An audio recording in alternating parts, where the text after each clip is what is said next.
Я приветствую дорогих и уважаемых зрителей, слушателей. Я приветствую Мари Говори, Машу Чистякову, она же, вот, на своем канале. Я призываю нажимать на лайки.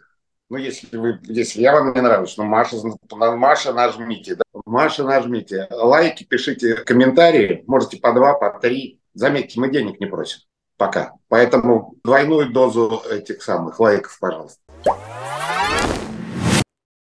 А о чем хотели поговорить? О чем хотели поговорить? Как говорится, музыка навеяла. Мне в глаз мыло попало. Это, я считаю, просто обязательная подробность для нашего эфира. Из чего следует, что, ну, если вы присмотритесь, у меня в левом глазу некоторая краснота, да. Вот, ну, заметьте, значит, я чистый выступаю перед вами. Вот, мытый. На всякий случай, глаз у меня мытый. Собственно, родилась несложная история, как о том, что глаз-то замыливается, понимаете? Была какая-то реальность, которая существовала до начала войны, и стала возникать какая-то реальность, которая сейчас. Поскольку она возникла, с одной стороны, она возникла в одночасье, с другой стороны, все это накручивается постепенно. И у меня возникает вопрос: Маш, как ты вот эти запреты, которые возникают, новые какие-то реальности, как ты вообще все это воспринимаешь, что ты видишь и что ты об этом думаешь?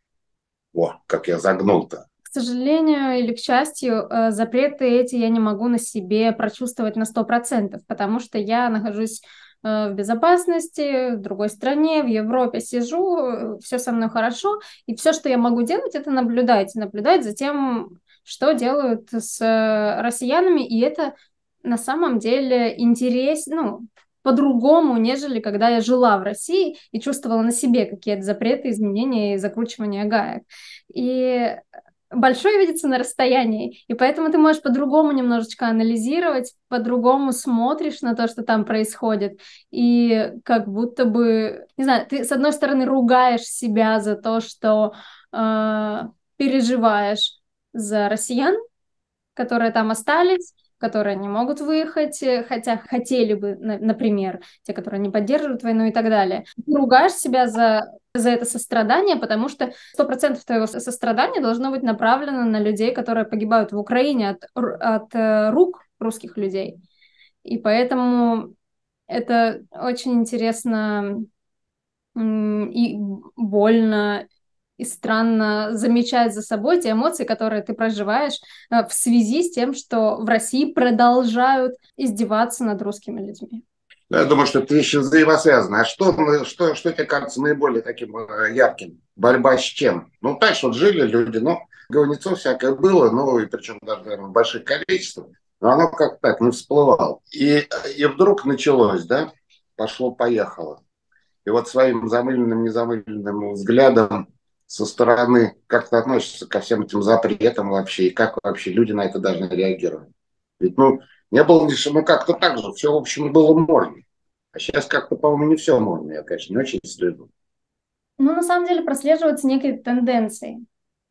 Раньше я думала, что вот эта тема, на которую я сейчас думаю после интервью Костюченко,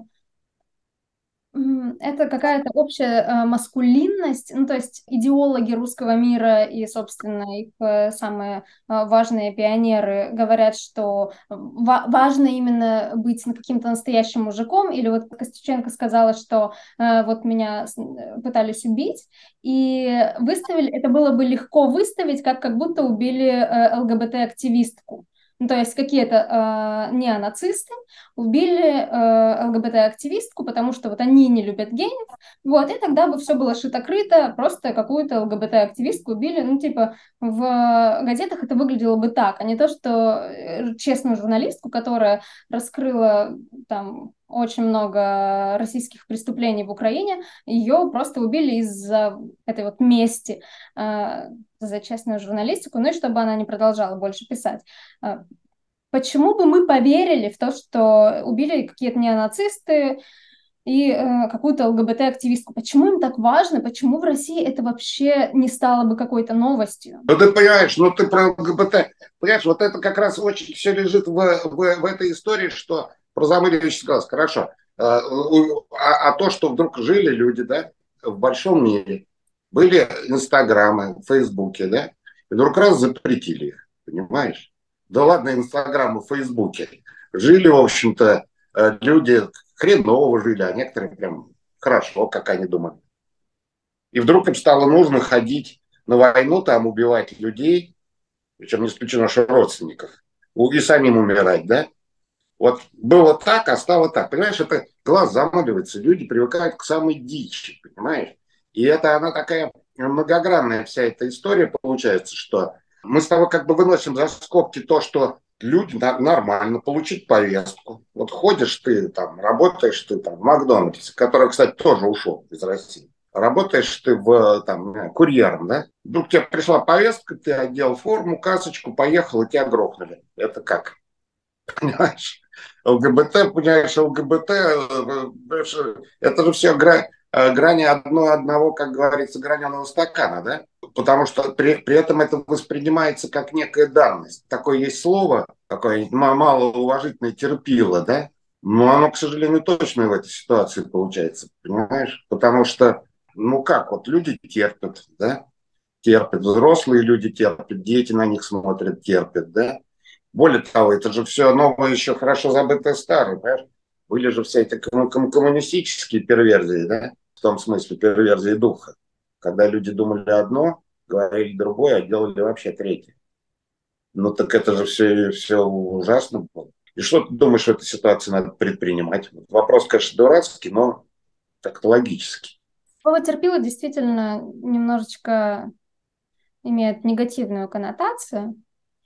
Дело в том, ну, про советских людей, правда в том, ну, как я понимаю, я не жила в советское время, но как я понимаю, люди говорили то, что нужно, чтобы выжить, и люди делали то, что нужно, чтобы выжить. И люди думали, что им нужно просто, чтобы выжить. То есть это не было просто так, потому что я лицемерный человек. Я делаю одно, говорю другое. Вот потому что мы, советские люди, такие плохие. Нет, потому что все эти законы физические, по которым жили советские люди, они были все написаны кровью. И были очень веские, как я понимаю, причины говорить одно, а делать другое. Это не просто так родилось, не из ничего. И поэтому я понимаю людей, которые учат своих детей и учат детей своих детей не высовываться, быть ниже травы, тише воды и так далее, просто потому что они видали жизнь, так сказать.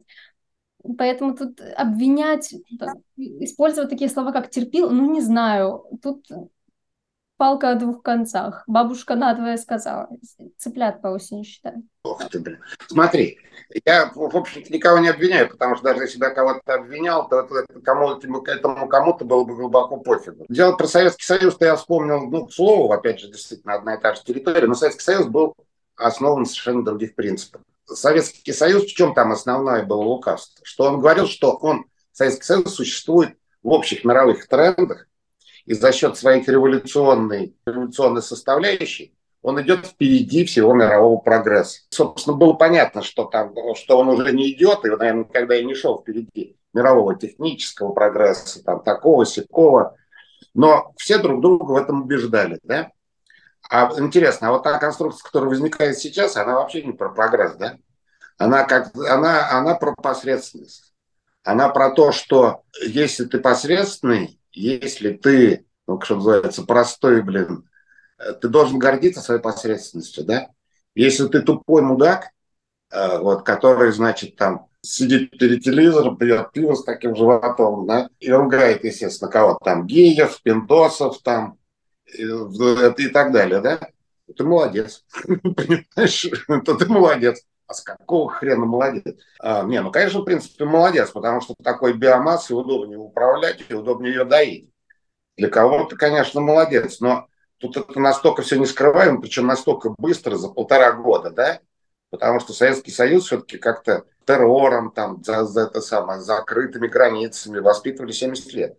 Тут за 1,5 года в общем-то, чистая дичь. Вот смотри, давай такую гипотетическую ситуацию. Я такой вот юноша, не юноша, молодой человек, там, у меня 23 года, я живу на окраине Самары, положим, или Саратова, ну, какого-то приволжского городка. Я вот соединился с тобой и говорю: Маша, а что мне делать? Вот в армию меня еще не, ну, в смысле, на войну меня еще не призвали, но могут в любой момент. Бабла там или воли там свалить у меня нету, да? Что мне делать? Я не я, а вот такой мальчонка. Я бы на самом деле все, что я бы пыталась сохранить на месте мальчонки, это, ну, может, громкое слово, но сохранить свою душу. Ну, то есть не делать того, что, ну, грубо говоря, не знаю, вот у меня есть какие-то моральные камертоны, да, там мой папа, например, что мой папа бы не одобрил, вот, и просто, ну, не попробуй. Это ужасно, что я именно говорю это, но типа попробуй не грешить, и тогда тебе будет, ну, наверное, легче жить, потому что все это закончится, а тебе в этом мире еще оставаться, и тебе что-то еще объяснять своим будущим детям. Наверное, такое, а все остальное уже как будто бы менее важно. Но с другой стороны, я знаю семьи, которые, ну, допустим, вот в Бурятии у меня Аня Зуева, которая в фонде «Свободная Бурятия», в общем, лидирует фондом «Свободная Бурятия». Бурятия — это регион, откуда очень много взяли солдатов, ну как, взяли и отправили ребят воевать в Украину. И она сказала, что там семьи, ну, в таком бывают состоянии, что там очень тяжело отказаться от того, что тебе предлагают. И тебе кажется, что этим решением ты спасаешь свою семью. И на этот вопрос я не знаю, как ответить. Конкретно, я вот мальчонка не из Бурятии, а из Самары, да? Я говорю не про то, что будет в будущем, да, когда я там уже буду со своими детьми что-то, и не то, что в прошлом, а что сейчас мне делать? Я живу в этом пиздеце, да? Меня еще в армию не призвали, в отличие от этих ребят из Бурятии. Да и, в общем, помимо армии мне хочется ходить в Макдональдс, ну, извиняюсь, как бы за банальность. Хочется, чтобы работал в Инстаграм, хочется, чтобы не убивали, не мучили людей. Но это же нормально, понимаешь? А что мне делать? Вот я сижу и гляжу за тебя. Если бы я знала, я бы уже сама жила в России сейчас, а не где-то шароебилась, извините, по Европам всяким. Я бы жила у себя дома, я бы все сделала нормально, если бы я знала, что делать. Но я не знаю, что делать. С, с вилами на Кремль не получается у меня. И я не знаю, правда. А вот ты. Мы, да, кстати, на ты, да, это правильно будет, на ты, Да, потому что что я бы взял. ты сказал? Я, А ты на меня, на ты, да. да, вот я Слушай, 23-летний парень. Вот что мне делать? болеть. Вот я себя А у меня мама, представляю. у меня тут бабушка, я Ну, ухаживаю. самой болеть можно с бабушкой, можно потом их позвать. Понимаете, в чем дело? Я тоже, опять же, это абстракции, я вот примеряю на себя. И мы в прошлый раз говорили об этом, но стоит даже еще раз сказать. Вот в том же 91 году, если бы не повернулось все как бы лицом к миру и как-то к некой иллюзии свободы, да? Ну, это было абсолютно логическая цепочка у каждого молодого человека свалить, да? Другое дело, что не у всех получалось, потому что границы-то были на замке вообще. У каждого молодого человека девушки свалить, у девушки там замуж выйти за какого-нибудь иностранца, причем все равно практически за какого. Молодого человека тоже была перспектива, можно было жениться. Немножко сложнее, не знаю почему сложнее. Можно было как-то там уехать и остаться, знаешь, когда там выезжала какая-то команда, если плохо работали там эти КГБшники, уезжала команда 15 человек, возвращался один. Вот, а все остальные оставались, я имею в виду спортивные команды. Человек живет в мире. Он, помимо всего прочего, у человека есть потребность приносить пользу обществу, как это звучит не банально, понимаешь? Приносить пользу обществу можно только в той ситуации, когда человек максимально реализуется. Да? Если кругом все закрыто и задраено, то ты просто не можешь реализовать основную человеческую потребность, основной человеческий, один из основных, как мне кажется, инстинктов, двигать вперед всю эту цивилизацию. Потому что кажется, что никто ничего никуда не двигает. Но при этом, опять же, если оглянуться, там еще 500 лет назад еще бошки рубили, на кострах жгли, понимаешь, там и Америку еще толком не открыли. 500 лет назад. Это 5 раз, вот представьте, столетних стариков там или бабушек, дедушек, это всего 5 столетних стариков назад. 5. И вдруг, и мы живем совершенно в другом мире. Как он сам двигается? Нет, это люди его двигают, понимаешь? И если, грубо говоря, ты сидишь в тюрьме, или в чем-то таком похожем на домашний или какой-то городской арест, то ты не участвуешь в этом процессе. Поэтому, опять же, это не то, что призыв, но я все-таки еще в состоянии вспомнить себя там 22-23-летнего, да, и абсолютно, если бы в России, на бывшей территории СССР, не случилась бы какая-то иллюзия свободы, да, то, ну да, надо было валить. Ну, я не знаю, как бы я бы поступил конкретно. Всей страной? Вся страна встала в едином порыве, кто-то выключил в Шереметьево свет, и все. Как, как ты себе это представляешь? Разве не логичнее бороться там внутри, потому что ну, это первое, что приходит на ум? Что значит бороться? Бороться, понимаешь, если ты борешься с каким-то, ну, грубо говоря, если ты встречаешься на улице с вооруженным человеком, неважно, это какой-то бандит, который там хочет тебя ограбить, или представитель там власти, да, то ты находишься с ним не на равных. Ты тоже тогда должен быть вооружен и тоже должен быть готов стрелять, пулять и так далее. И убивать. Это тоже неплохой вариант, между прочим. Но вот как раз к этому не все готовы. Некоторые как раз хотят какого-то мирного созидания, я не исключаю. Ну, ситуация, конечно, тяжелая. И опять же, я не даю сейчас какой-то рецепт. Я говорю, как я бы, как большинство моих знакомых, дальних и близких, а у меня всегда был довольно широкий круг знакомых и в те далекие времена, поступили бы в данной ситуации. Что значит свалить? Но если бы возникла некая такая ситуация, что уехало бы много передовых людей, то наверняка бы это как-то оказало бы влияние на общее, это самое, на общую ситуацию. Изменилось бы как-то через более худшее к лучшему. Там. Ну, короче, уже возможно всякие У нас варианты. уже было худшее, у нас были 90-е, и когда уезжают самые умные или какие-то люди, которые хоть чуть-чуть отличаются от остальных, это играет очень сильно на руку тем, кому нужно, чтобы все были просто телами, которые платят налоги одинаковыми и желательно идут воевать по первому зову. Вот и все, это просто укрепляет их.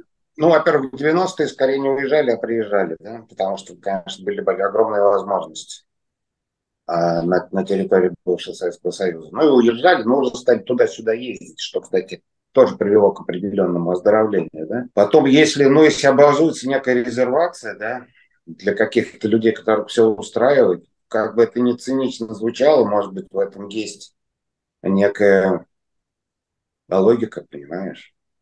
Но если людям нравится так жить, пусть живут, главное только, чтобы, как говорится, к соседям не приставали, войну не устраивали. Так. Есть кварталы, грубо говоря, неблагополучные, да, где собираются, люди же там, они там, все эти кварталы, там городов засранные, такие серые, люди же не специально их засирают. Там живут, и в процессе жизни они там вот так вот все засирают. Но, может быть, должна быть вот такая некая географическая территория.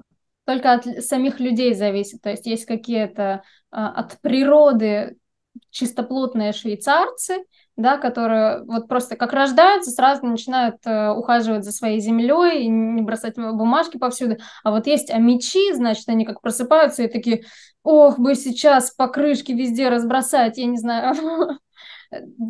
Так получается, ну, Плотный швейцар сразу рождается в этой кепке и в форме швейцара, и дверь открывают. Да? это вещи, которые, ну, зависят друг от друга с самого там, детства, от воспитания до детского сада, до того, что происходит в стране, и все ли окна на твоей улице разбиты, или там одно, или вообще нет, или просто это не принято в твоем сообществе поступать определенным образом.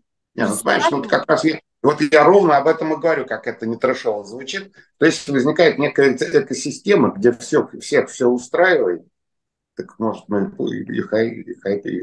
вот, понимаешь?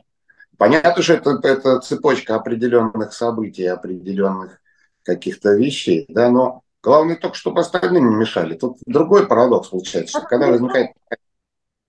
когда возникает такая экосистема, начинает для того, что, ну, знаешь, ну как человек по по некоторым теориям, что мужчине с небольшим, там, грубо говоря, пенисом, нужно купить большую машину, чтобы всем показывать, что на самом деле у него большой, понимаешь? То же самое, что когда люди живут в говне, им для того, чтобы себя убедить, что они живут не в говне, нужно рассказывать, что они живут не в говне, а это самое лучшее, что можно придумать, и всех вокруг тоже начинать в этом убеждать, вплоть до войны, да? Хочешь жить, живи. Дело такое, Ну, понимаешь? Вот почему это, собственно, важно и влияет. Нельзя просто жить в говне, чтобы это не мешало другим. Это в какой-то момент очень сильно помешает другим. Такая, можно сказать, безвыходная ситуация. Но я предлагаю опять оставить открытый вопрос, чтобы у нас был повод вернуться, у зрителей был повод встретиться не только со мной, но и с тобой. И вообще, что делать? Что бы сделал каждый конкретный зритель, вот те два зрителя, которые досмотрят до конца наш эфир, пусть напишут, вот, что бы сделал. Может быть, любовь или красота спасет мир? Были такие странные предположения. Но об этом стоит будет поговорить в следующий раз. Про любовь, про красоту и про отношения полов. Я про мужиков хочу с вами поговорить. Все хочу. И надо будет в следующий раз поговорить. Обязательно, обязательно про мужиков, а тогда я и про баб тоже еще вставлю. А то что такое гендерное неравенство, понимаешь? Давай, вот в следующий раз про мужиков, про баб, геев и про прочие, это самое, и про прочую желтуху. Будем подходить четко с точки зрения... Мы как серьезные журналисты, которые работают в бульварной газете. И борются все время. Надо все время бороться с обстоятельствами, преодолевать. Я вам докажу, что Вот. это, между прочим, очень серьезная тема и вообще. Так нет, я понимаю, я же вот сказал, что вот это вот про большую машину, про маленькую машину, вообще это Фрейд, не факт, что это так оно и было, но Фрейд вообще как предположил, что, Зигмунд Фрейд предположил, что вообще все это вот оттуда и идет, можно сказать. Зигмунд Фройд не самый вообще лучший психолог, так что Да поговорим. учитывая, что мало кто его читал от корки до корки, поэтому все трактуют, как им удобнее. Но об этом мы поговорим в следующий раз. До свидания, товарищи. Пишите, как жить. До свидания. Вот. Ставьте лайки и подписывайтесь. Да, слава Украине. Героям слава.